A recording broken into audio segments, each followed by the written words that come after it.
let's talk about seeds and fruits. As you know that ovule, what is ovule? If this is ovary, this has ovule, right? Integuments, there are integuments, that structure we have already know. We drawn this structure. So ovule change into seed. So here I am leaving you with one question which you can mention your answer in comment box, that seed has dash. What is seed having which is formed from dash part of ovule? You have to tell me that if this ovule is changing into seed, what seed is having which is formed from which part of ovule. This thing we have discussed in detail in our dicot embryo. So if you have watched that video, you can easily answer this question, and please mention your answer in comment box. Next is the, let's classify seeds. Seeds are classified on the basis of cotyledons. We are very much aware about that on the basis of cotyledons, seeds are of how many types? Two types: dicots as well as monocots. Dicots means means two cotyledons. Mono means single, only one cotyledons. So dicot seeds are further divided into two types: endospermic seeds and non-endospermic seeds, or these are known by the another name also, uh, uh, albuminous or non or ex albuminous seeds. So how many types of seeds we have? Two types: dicots and monocots. And dicots are further divided into two: albuminous or endospermic seeds as well as non-endospermic seeds. Now let's see what is the difference between albuminous or endospermic or non-endospermic seeds. As the name is very clear, if after the formation of embryo, endosperm still remains in a seed, still endosperm is present there, then that type of seeds, they are known as endospermic or albuminous seed. Very simple, means endosperm is present. Example is castor seed, or in Hindi we call it as arandi seeds. If we talk about non, opposite to that, if complete endosperm is used during the by the embryo, no endosperm is present there, then they are known as non-endospermic seeds. Example, there are multiple examples: pea, gram, beans, all pulses, those you can write down in your non-endospermic seeds. Again, that was about the dicot. Same monocots also, they are having non-endospermic and endospermic divisions. Example of non-endospermic is the orchids, and endospermic is the maize, rice, all cereals, wheat. They come in the endospermic or albuminous. It means the rice, it has endosperm left in its seed, so it is the albuminous one, right? So clear about the seeds: albuminous or non-albuminous or ex-albuminous, endospermic or non-endospermic. So fruits. Now who is ultimately becoming fruit? The ovary which is fertilized. So ovary after fertilization changes into which structure? It changes into fruit. Main, we classify the fruits into three types. They can be simple fruits, aggregate, and composite fruits. And there is the another these days very common and very developing fruits, that are the with the technology, that is the parthenocarpic fruits. It is the parthenocarpic fruits, those which are developed without fertilization. Otherwise, main classification is simple, aggregate, and composite fruits. Let's see what are simple fruit, what are your aggregate, and what is the composite fruit. If fruit, now we are saying that fertilized ovary is developing into fruit. So if fruit develops from a single ovary, then those are known as simple fruits. But if fruit develops from multiple pistils, and but that must multiple pistils of a single flower, obviously now you have combining many pistils, so that is known as aggregate. If fruit develop from the complete inflorescence, when bunch of flowers are there, then that type of fruit is known as composite. So how many types of fruit? Simple, aggregate, and composite. Single ovary, then they are simple fruits. If they are developed from the single flower but multiple pistils are joining here, that is the aggregate. If complete inflorescence, when there are the bunch of flowers, then that is known as the composite fruits. And the last one is our parthenocarpic fruits. Parthenocarpic fruits are those which are formed without fertilization. Now, the question, the moment I speak without fertilization, the question comes in mind, how is it possible that fruits are formed without fertilization? Because we are saying that fertilized ovary is changing into fruit. Actually, what happening here?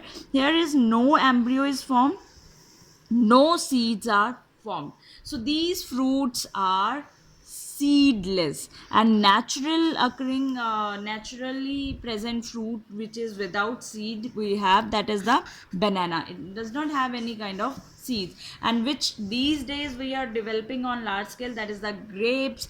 These are developed by the parthenocarpy method. And especially like in custard apple, it is very useful because as you know that big seed is there. If it develops with the parthenocarpy, then no seed will be there and you will get the custard apple without any kind of seed. So what is parthenocarpy? The process in which fruits are formed, those fruits which are formed without fertilization. So no embryo, no seed. These fruits are seedless fruits. The last in this chapter is we are going to talk about, or we have to talk about the artificial hybridization. Artificial means we are going to perform that. This is an experiment, right? And hybridization, we are going to combine two things, that is the hybridization. Why these kind of techniques are developed? These are used to improve and enhance quality of the plants, and they play very important and very useful in basically plant breeding, so that we can develop the best plants with the best characters. So how this technique is taking place, or how we are doing this? So with there I have written few steps here which will help you to understand that what is this artificial hybridization is about. First is selection of plant. Why we need a good plant to why do you have to select good plant? Because what is our aim, what is our purpose? To get desired characters, to get desired characters of a plant which you are going to develop. So normally it is easily, it can be easily done with the manually. It can be easily done by the, you can handily picked the plant of your choice, but it should be with the best characters. Second is, now first plant from which female gamete is taken, you are going to select that. The plant which whose male female part is going to involve, you will select that plant. So first plant from which female gamete is taken. Then we have to remove, we will remove the reproductive part, we will remove the male reproductive part here. Now pay attention, see I said we will select the plant from which we want to take the female gamete, or from for the plant for which we are using that plant's female gamete. So we are going to select that.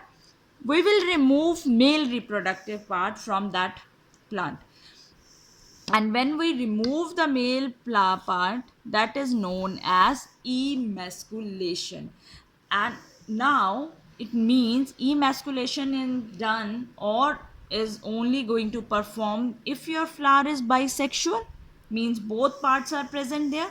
If actually, why we are doing this step? To avoid self pollination. But if your flower is unisexual, then you don't need any kind of emasculation. But if your flower is bisexual, yes, then you need emasculation, that it is performed so that no self pollination can be taken place there. So we have to avoid self pollination because we are selecting female plant and we have to bring male part from the different another plant. Now there are two things happen in emasculation. If your flower is very very big, then to easily you can remove the stamen can be easily, you can cut off even with the scissor. If these kinds of stamens are present, they can be easily selected. But if flower is tiny, you cannot select them with your hands. Then you need suction pump with the very tiny nozzle to collect those stamens, because otherwise they will not be collected properly with your, if they are very tiny or if they are very small, right? So if the third condition is also there, if the anthers they are very very very long, if the anther is very long, then the solution is that put your flowers or dip them in the hot ethanol. No need to worry because it does not damage the ovary part. It does not damage, no damage to ovaries done. So you can put them in hot ethanol and there you can collect your anthers there or pollen grains from there. Next step is bagging. So what were the first two steps? First we selected the plants, then we select that plant for which or select female part of the plant and remove the male part if flower is if your plant is bisexual, and that process is known as emasculation. Then is known as bagging. We don't want any kind of self pollination, so we will cover the female part with the bag. Then the next is the collection of desired pollen grains, and usually this point is, or this step is done with the, you can manually done and you collect the pollen grains from the another part of the plant in a bag. Then dusting off or putting of desired pollen grains on the stigma. Stigma is the female part. So now we will do the we will bring those pollen grains and we will put on it on the stigma. We will dust though our desired pollen grains on the stigma of emasculated flower. Then what will happen if they have successfully fertilized? Then fertilization will be take place, and after fertilization embryo and then seed formation will be there. But how can you say that your experiment is successful? Then the last one is testing of seeds. It is confirmed by the germination. If seeds they are successfully developed into plant, it means these whole steps they were correct and your experiment is successful. So in artificial hybridization we did emasculation, we did bagging, right? These are the important steps to perform the artificial hybridization. So here we are finished with our chapter number 2, that is the sexual reproduction in plants. So in from tomorrow onwards we are going to start with another interesting chapter, that is the sexual reproduction in human beings, right? So till then, have a good day and take care.